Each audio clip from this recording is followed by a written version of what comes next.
না রোদ, নিম্নচাপের মতো চারিদিকে কুয়াশা, কিছু দেখাও যাচ্ছে না, ডিসপ্যাচ ক্লিয়ার নেই।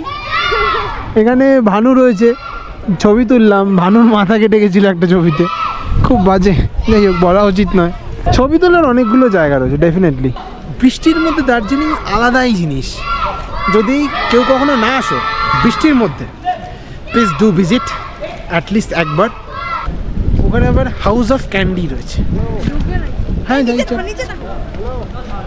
পুপ ইয়াকুবদা শিখিয়েছে, আমি জানতাম না যে হাগুকে পুপ বলে। এখানে রয়েছে হাউস অফ ক্যান্ডি, আমরা একটু যাই, যদি হ্যাঁ একটু দেখে আসি, যদি কিছু ভালো লাগে তাহলে কিনবো। প্রচুর কুকুর বসে রয়েছে। আপাতত কি একটু পেস্ট্রি খেতে ইচ্ছে করছে, মিষ্টি মিষ্টি টানছে, তার জন্য আমরা এখন পেস্ট্রি খাবো। Okay, let's go. Oh, he's been looking for somebody who could save him instead of